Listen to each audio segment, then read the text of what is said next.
This is definitely the greatest invention of McDonald's. An ordinary spoon costs less than $1, but over the past 30 years, it saved the company more than $1.5 billion. It's ugly, it's stupid, it's hard to hold. Get it 10 people. All 10 will complain. But it's this unremarkable spoon. The day it goes out of production, McDonald's has to spend millions of dollars more every year. This strange piece of accounting started in the back of a fast food kitchen in the 1990s. The ice cream blenders back then had a fixed metal shaft. It looked durable, but here's the reality. Every time you sold a McFlurry, an employee had to pull off that metal shaft coated in ice cream, carry it to the sink and wash it, sanitize it and dry it, and then put it back on. That whole routine took 30 seconds.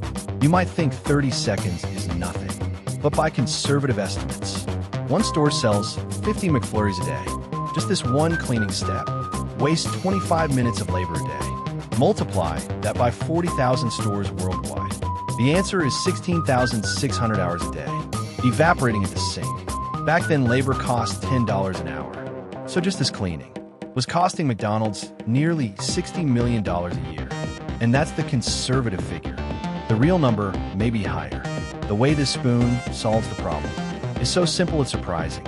It skips the cleaning step entirely. The handle is square and hollow because it was never meant to go in your mouth. It's a part that clips straight onto the machine. It becomes part of the blender itself.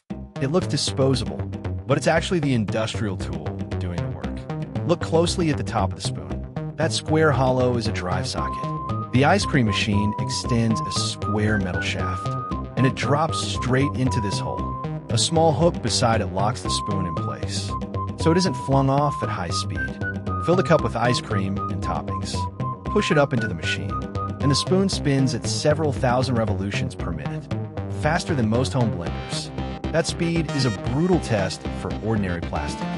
Low temperatures make plastic brittle, and the torque needed to stir thick ice cream is enough to snap an ordinary spoon. The pieces would go straight into the dessert and into the customer. So inside the handle of this spoon, there are thick structural walls and ribs built to take the load. It looks flimsy. In fact, every thickness is calculated. But surviving the torque is only the first step. The shape also has to obey fluid mechanics. Toppings like M&Ms and Oreo are low density, so they float on the surface of the ice cream. Without real force, they will not sink. The tip of the McFlurry spoon is wide and flat.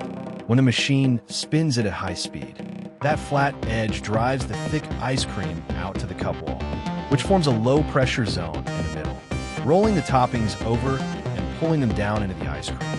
Finally, a McFlurry is mixed from the bottom to the top in little more than 10 seconds. The principle is almost identical to industrial mixers.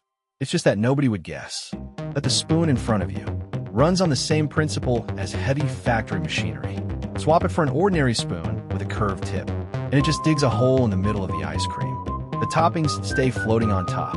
It doesn't mix at all. Here's the problem: a McFlurry only sells for a few dollars. So why does McDonald's give away one of these every time? Such a complex plastic part. The answer is the mold. Developing the first spoon really does cost thousands of dollars, because the factory has to take a solid block of steel and carve every detail of the spoon into it, including the steel core pin that forms the hollow handle. But once the mold exists, the math flips completely. Molten plastic is injected into the mold under high pressure, and in just a few seconds, dozens of spoons are formed at once. The unit cost drops to a third. The only difficulty is that as the plastic cools, it shrinks and grips the steel core pin inside. So the engineers gave the square hole a tiny angle you can barely see, so the spoon slides off cleanly every time and never jams. From 1995 to 2023, this little plastic spoon saved McDonald's more than $1.5 billion in labor.